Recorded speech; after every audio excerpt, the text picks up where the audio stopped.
Hello and welcome. Well, of course, here in Britain, in London, I've got to kind of get a little bit of a Brit accent going, but I think I'll dispense with that. I think you already know with the kind of surroundings I have that I'm here in London, here for a very, very special event, the launch of the Nothing phone. We'll show you a very quick glimpse of the phone right here in the news, but of course, if you want to really see proper coverage of the Nothing Phone 1, one of the most exciting phone launches, do watch the Cell Guru show. We have an exclusive conversation with Carl Pei, the founder also. But today, we've got a lot of things happening on the show. We're here in London. We'll show you the Nothing phone. We'll show you a brand new Sony Bravia TV, Carvaan soundbar. We've got a mechanical keyboard from Logitech with a mouse. And we've got 2 HP laptops, and we'll actually show you both. And both are absolutely fantastic. So, a fantastic Gadget 360 show. Let's get started.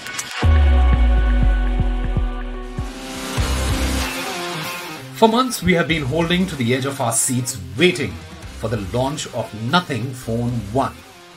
Owned and run by OnePlus's former co-founder Carl Pei rhetorically stated in March, how did consumer tech get so boring? And the answer can be found on the launch event he sent out, an invitation to unlearn everything the industry has taught us. The launch of Nothing Phone 1 is an indication of the growth in the mid-range segment, with stiff competition from Xiaomi, Oppo, OnePlus, Poco, etc. Flat sides, rounded corners, the design does remind us of the iPhone. The front screen will feature uniform bezels throughout, with a hole punch camera on the top left corner. This alongside the main 2 camera system in the back top left, with the clean and straight aluminium edges, puts it under the same design language as some other phones we are used to. The glyph interface, a 900 LED strip, can be customized to set specific light patterns for different functions.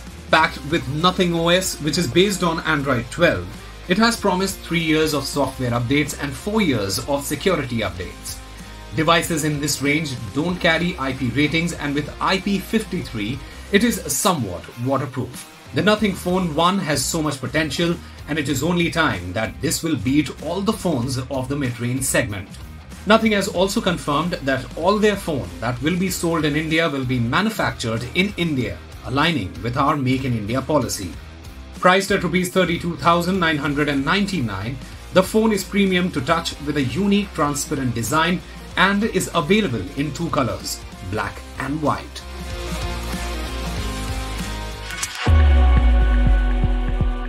Alright, so we're done with all of that. Let's move on now to our main stories. And our first story is a brand new Sony Bravia TV. Now, Sony, whenever you say Sony and TV together, you know it's going to be pretty epic. But it's tough nowadays to live up to expectations, right? Let's see if this Sony Bravia TV is as good as they normally are. It was the summer of 2005 when Sony renamed its Vega series as Bravia. It always had a vision to be the one and only when it comes to audio-visual enhancements. No wonder Bravia stands for Best Resolution Audio-Visual Integrated Architecture. In this competitive market where lesser-known brands are offering jaw-dropping features at a mouth-watering price, how well does Sony Bravia X90K series fare? We tested the X90K 55-inch, and here is what we think of the product. The design philosophy of Sony is notoriously famous for its sleek, angular and minimalist approach, but the X90K is a bit dull to look at first sight. It hasn't changed a bit from the previous models. Maybe their idea is why change something that is perfect. Old movies and content shot in HD mode makes the cognitive processor XR upscale content from HD to UHD to 4K. The full array LED supports 4K, that's 3840 by 2160 pixels, and controls the backlight with a feature called local dimming. What this means is that the cognitive processor XR can predict which areas of the screen are dark, keeping them dimmed while keeping the bright parts of the screen bright.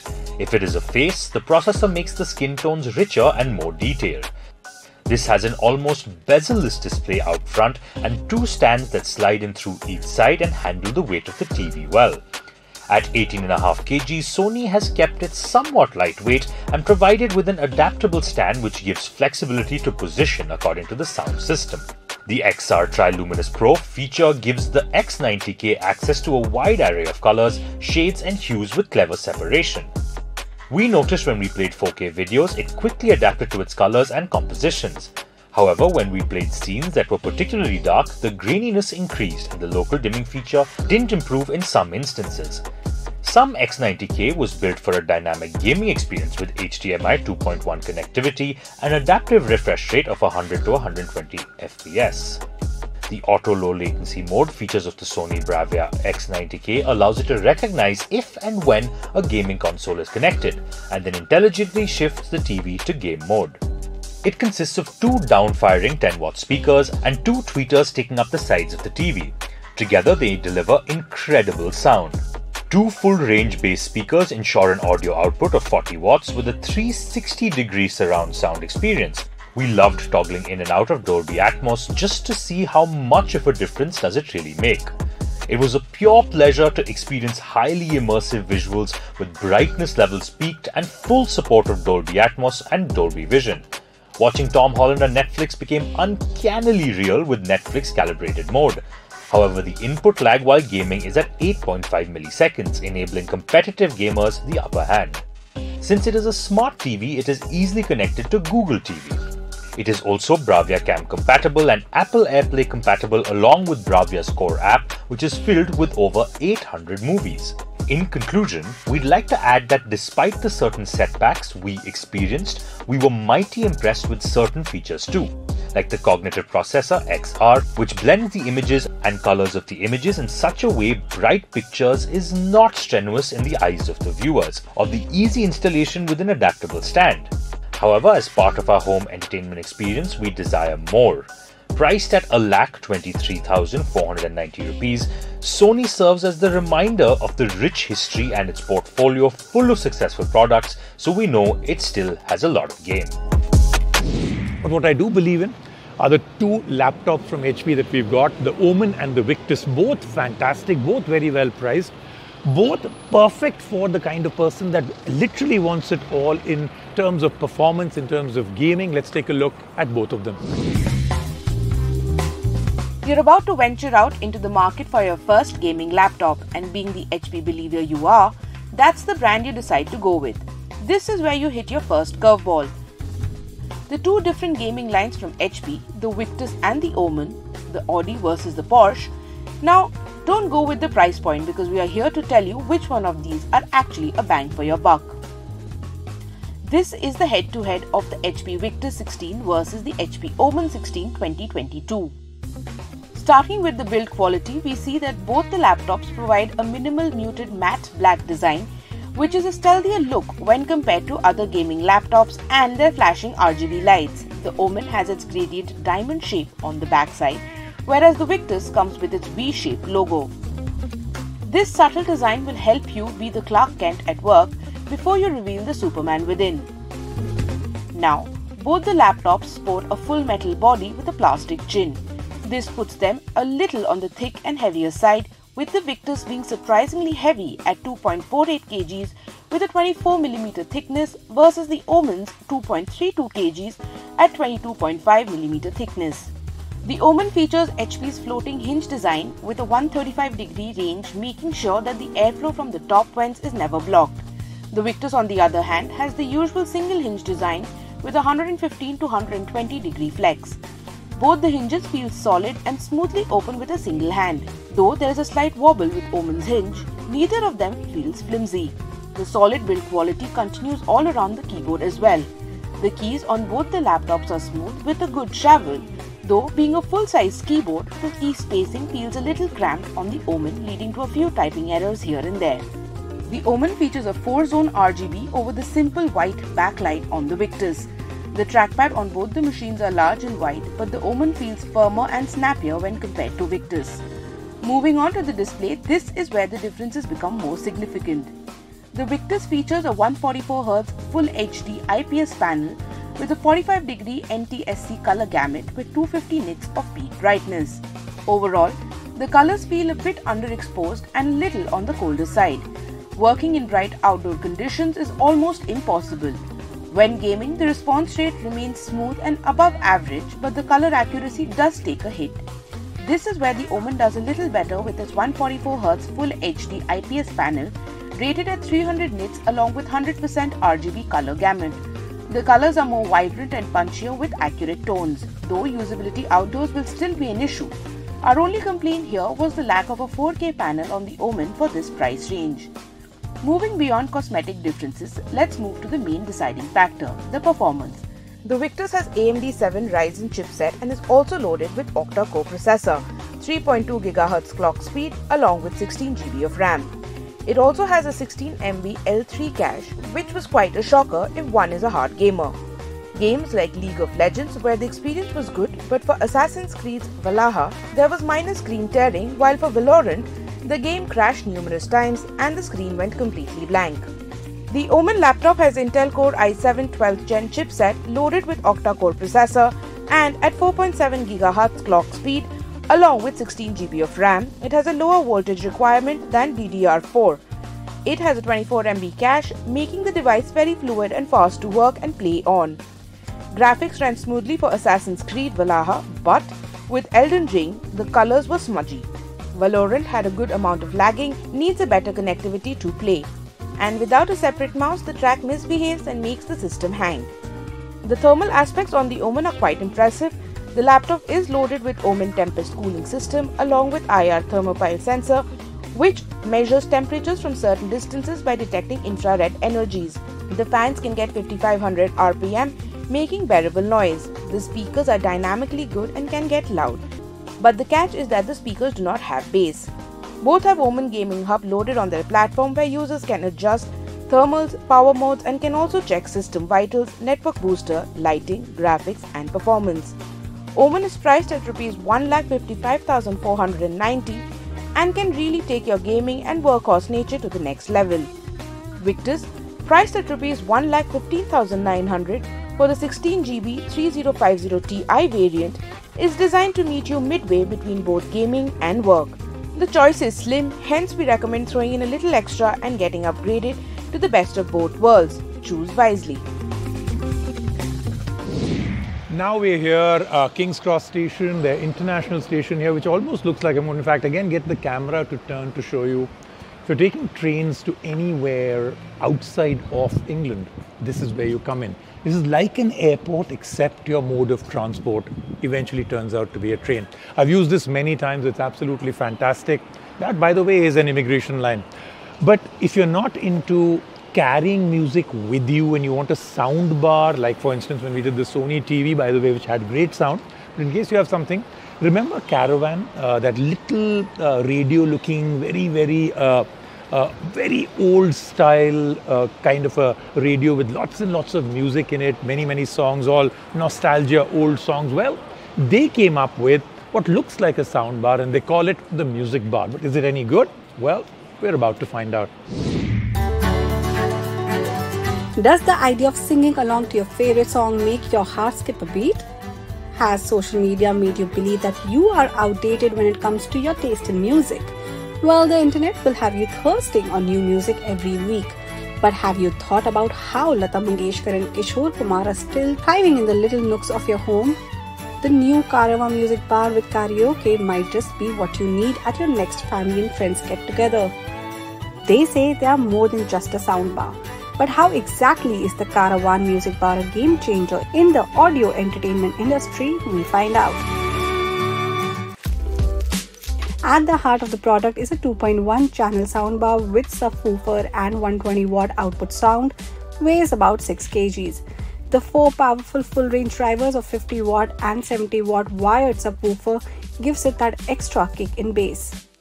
The installation is easy. All you have to do is connect the music bar and the subwoofer to the adapter and use the HDMI or the aux wire to connect to a TV or laptop, and now this is where the real fun begins. Carvaan provides 2 wireless mics and 3 dedicated karaoke audio modes, balanced vocal and music for the ultimate singing experience. Preloaded with 1000 evergreen Hindi songs, you are sure to have a gala time with your family and friends. Not only this, it also has an inbuilt FM and multiple connectivity modes. Whether you're using this to entertain your guest with karaoke or using this as an extension to your home entertainment unit, the Carvaan Musicbar has been built to cater to all. You can watch your favorite show or stream music or use it just as an output speaker. The audio quality is decent but not superior. The audio output also varies with what device it is connected with. Our TV was Sony powered with Dolby Atmos, so it did not make sense as the TV's audio was superb. It comes with 4 dedicated audio modes: music, movie, news and 3D, a feature we loved switching between. The mic button enables the karaoke mode instantly and a plethora of songs are at your disposal. The bass is designed to adjust to these songs on this mode, making it easier for you to sing whilst watching the lyrics.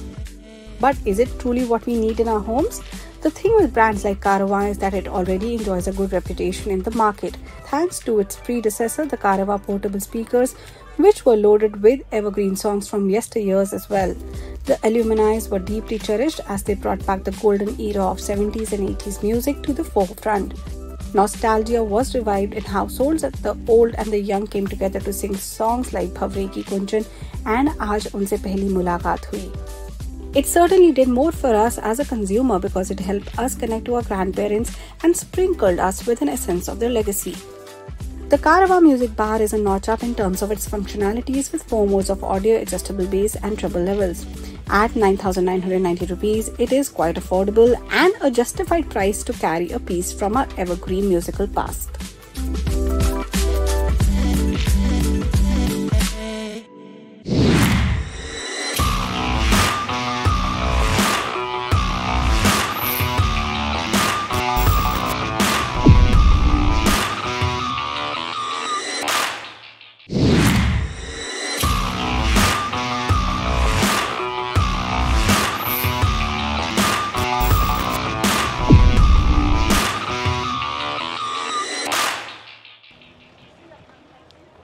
Okay, the sights and sounds of London continue and our stories on tech and gadgets continue, and Logitech has come up with a mechanical keyboard and a mouse.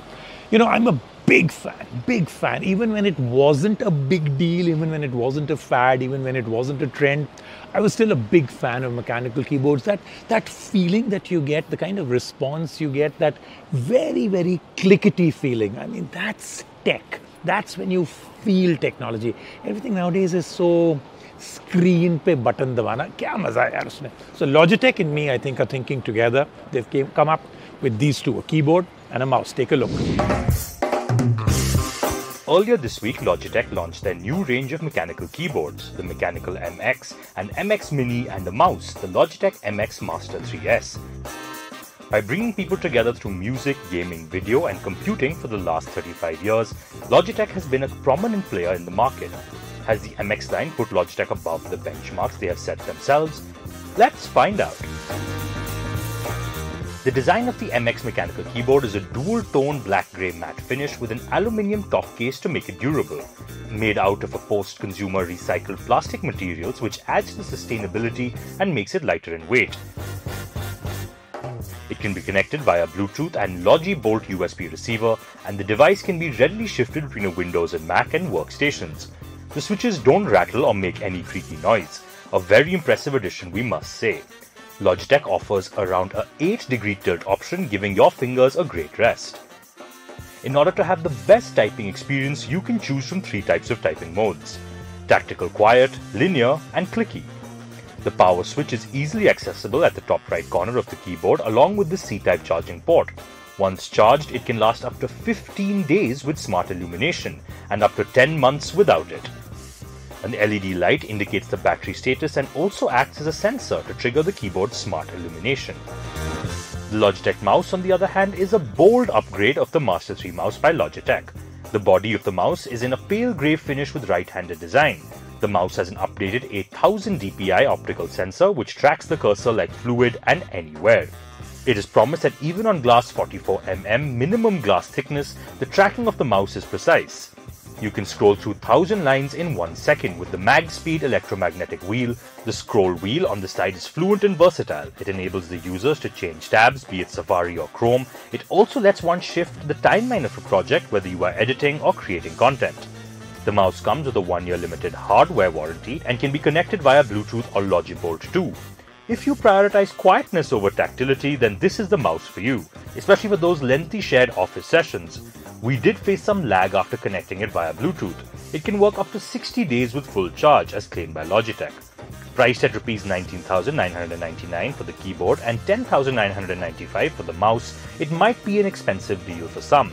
After using the Duo for a few days, we can safely tell you this is by far the best combination of tools for production, design and creation. The MX keyboard and the Master 3S mouse is aimed at high performance for data input and response time for gaming, customizable keyboards, superior typing modes and tracking speed adjustments. A combination that will do really well for optimized workhorse performance with precision and controls. That then was the Gadget 360 show with me, Rajiv Makni, here in London. I promised you an epic show next week. It won't be from here in London. I will come back. I hope, I know you guys are missing me. You want me back in India. So I will be back, but I do promise you a bigger, better, more incredible, full of gadgets show right here on the Gadget 360 show with me, Rajiv Makni. See you next week.